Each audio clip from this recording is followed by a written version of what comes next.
Mardi 20 août 2019. Bienvenue sur Europe 1, il est 8h.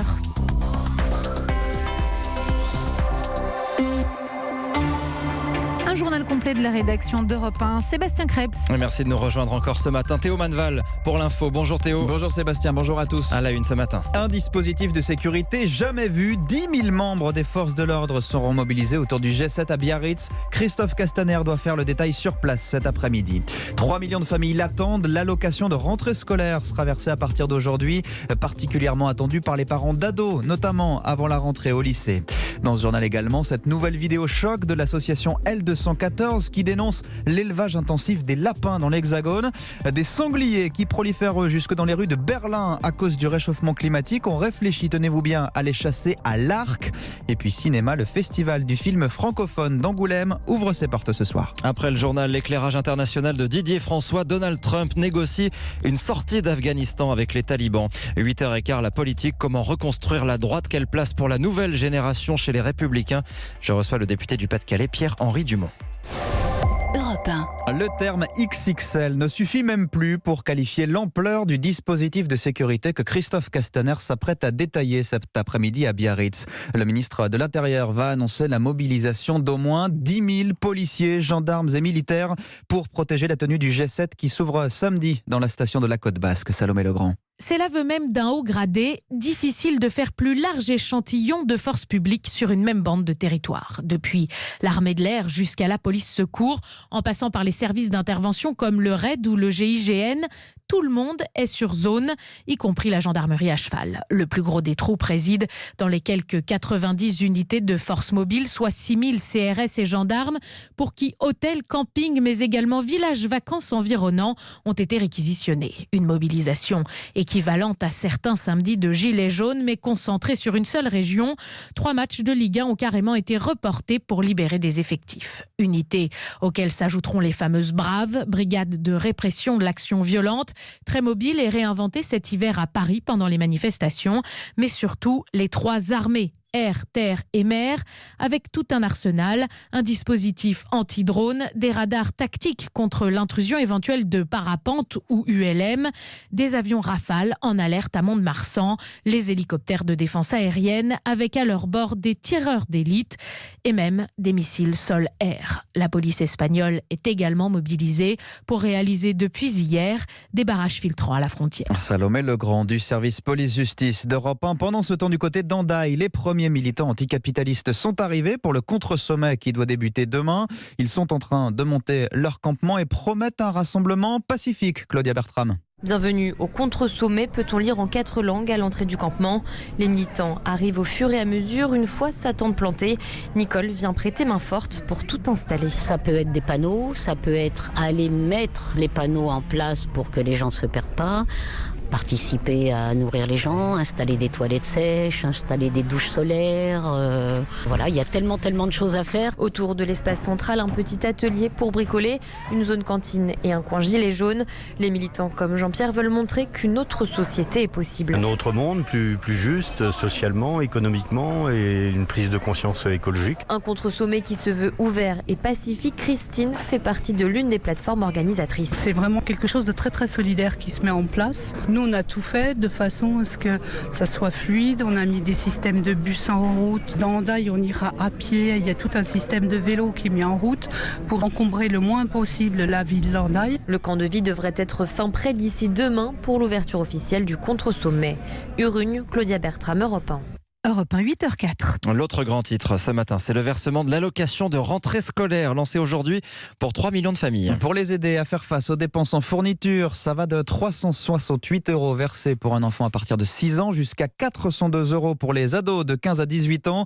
Une aide particulièrement bienvenue pour les parents de lycéens dont les listes de matériel à rallonge grèvent souvent le budget du mois d'août. Caroline Baudry. Awa sort de cette CAF de Paris soulagée. Elle va percevoir 400 € pour financer la rentrée au lycée de sa fille aînée. Elle constate comme d'autres parents que plus les enfants grandissent, plus les fournitures sont nombreuses et chères. Il y a ma fille qui m'a dit que ça coûte déjà 80 € la calculatrice que je dois lui acheter. Oui, ça sera compliqué sans cette aide. C'est vraiment indispensable, ouais. indispensable pour des parents qui doivent acheter des cahiers et des stylos en double voire en triple pour tenir toute l'année. Et puis ils doivent aussi en profiter pour rhabiller leurs ados. Catherine élève seule son fils de 18 ans qui entre en études supérieures. C'est pas évident, surtout quand il rentre à l'âge adulte comme ça. Bon, mais il n'y a pas que les fournitures scolaires, il y a aussi les vêtements. Cette génération, ils aiment porter beaucoup de baskets. Bon, les baskets c'est bien, mais c'est pas donné, hein. Et des jeans, et puis voilà. L'occasion aussi de faire plaisir à ses enfants avec autre chose que des gommes ou des dictionnaires. Caroline Baudry, la France et le Panama vont créer un groupe de travail commun pour lutter contre l'évasion fiscale. Annonce cette nuit du ministre des Comptes publics Gérald Darmanin en déplacement dans ce pays d'Amérique latine. Le Panama fait partie de la liste des paradis fiscaux établis par Paris. En 2016, le scandale des Panama Papers avait mis au jour 500 dossiers d'évasion fiscale dans le pays par des ressortissants français. Cette nouvelle vidéo à présent de l'association L214 qui va encore faire beaucoup réagir. Après les bovins, les élevages de porcs ou encore le broyage des poussins, l'association de protection des animaux publie cette fois une enquête sur les conditions d'élevage des lapins en France. Des images tournées en caméra cachée dans un élevage intensif des Deux-Sèvres et qui mettent en lumière le manque de réglementation de cette filière en France. Victor Delande. Des cages en fer alignées à perte de vue dans un immense entrepôt. À l'intérieur, plus de 8000 lapins entassés les uns sur les autres. 500 mères reproductives et leurs lapros qui ont à peine 20 cm d'espace chacun. Certaines bêtes sont blessées, les pattes coincées dans les grilles des cages. Sur les images de l'association L214, on voit aussi des lapins morts au milieu des autres. Et à chaque nouvelle portée, l'éleveur fait le tri et les lapros en trop sont abattus, assommés contre le coin d'une caisse en bois. Sébastien Arsac, porte-parole de l'association L214, dénonce l'absence de cadre législatif pour ces élevages de lapins. Les élevages de lapins aujourd'hui sont encadrés par aucune réglementation spécifique, c'est-à-dire que l'éleveur peut entasser autant de lapins qu'il veut dans une cage et on ne va rien lui dire. Et donc ce qu'on réclame aujourd'hui, c'est de sortir de l'ère des cages. Une pétition lancée pour l'interdiction des cages a déjà recueilli près d'1 million de signatures. Quand ce seuil sera dépassé, la Commission européenne sera obligée d'entendre les revendications de ces associations et de se pencher sur ces pratiques dans ces élevages intensifs de lapins. Victor Delande. À l'étranger, les autorités espagnoles déplorent un drame environnemental sur l'île de Grande Canarie. Elle fait face depuis ce week-end à son incendie le plus important de l'année. Le feu est toujours hors de contrôle. Il a déjà ravagé plus de 10 000 hectares de forêt de pins. Plus de 9 000 personnes ont dû être évacuées. Alors qu'en Allemagne, le réchauffement climatique a une conséquence inattendue. Voilà que les autorités sont obligées de faire chasser le sanglier jusque dans les rues de Berlin. Les hivers ne sont plus assez rigoureux. Les sangliers survivent donc mieux au froid. Ils peuvent avoir jusqu'à 4 portées par an et envahissent donc désormais les zones d'habitation. Hélène Cole. Autour de Berlin, les chasseurs ont abattu 86 000 sangliers l'an dernier. Un record qu'ils devraient facilement battre cette année. Klaus est l'un d'entre eux. Avec son fusil, il prend sa mission très au sérieux. On ne lâche rien.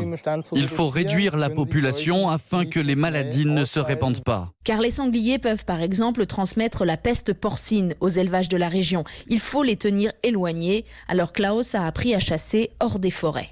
Dans les champs ou les zones d'habitation, là il faut bien vérifier si la zone de tir est dégagée, s'il y a de quoi stopper la course de la balle.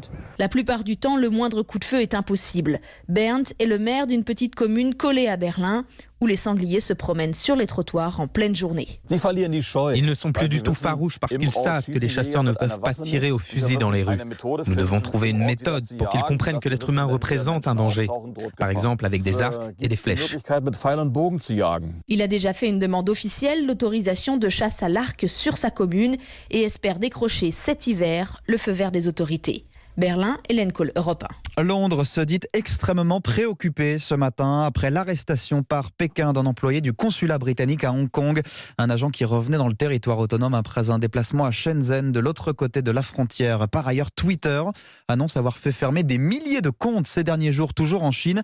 Twitter qui accuse les autorités chinoises d'avoir utilisé son réseau social pour mener une vaste campagne de désinformation contre les militants pro-démocratie. Europe 1, 8h09.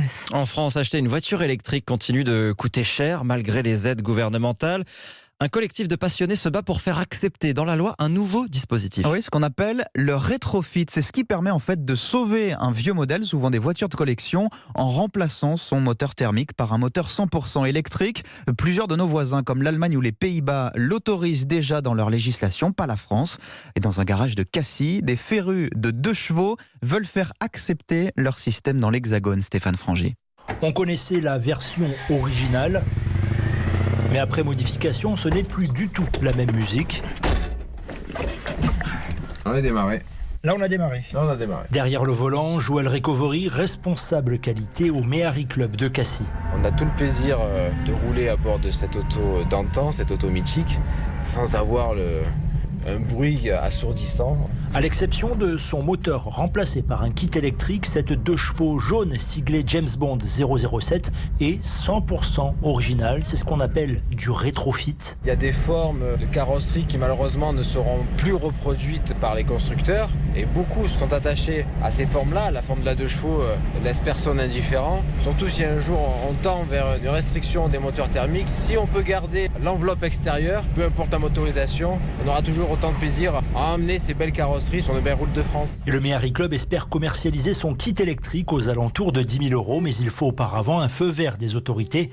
Des discussions sont d'ailleurs menées avec le ministère des Transports pour une possible autorisation à l'horizon 2020. Cassis, Stéphane Frangy, Europe 1. Enfin, c'est l'un des rendez-vous incontournables du monde du cinéma. À la rentrée, le festival du film francophone d'Angoulême ouvre ses portes ce soir. Avec une pluie de stars attendue pour cette 12e édition, il faut dire, Mathieu Charrier, qu'Angoulême lance chaque année des films qui peuvent faire l'événement jusqu'aux fêtes de fin d'année. Depuis que le festival a notamment lancé la carrière foudroyante d'Intouchable, tout le monde s'y presse pour y présenter son film, à commencer ce soir par Yvan Attal, qui montrera en première mondiale Mon chien stupide.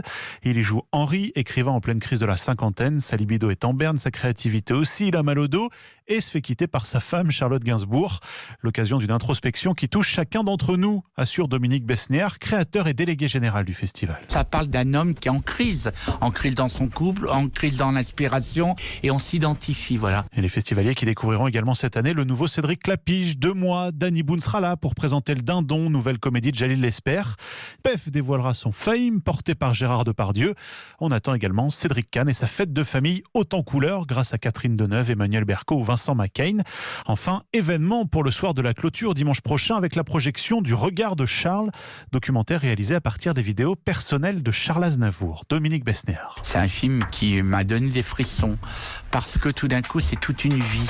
Et une vie qui a été sous la lumière tout le temps. Et lui, il filme avec sa petite caméra. Quant au ciné-concert, ils permettront de découvrir le prochain film de Claude Lelouch, tourné avec son téléphone portable, ou Notre-Dame, comédie chantante de Valérie Donzelli, bouclée juste avant l'incendie de la cathédrale. Mathieu Charrier, Monsieur Cinéma d'Europe 1.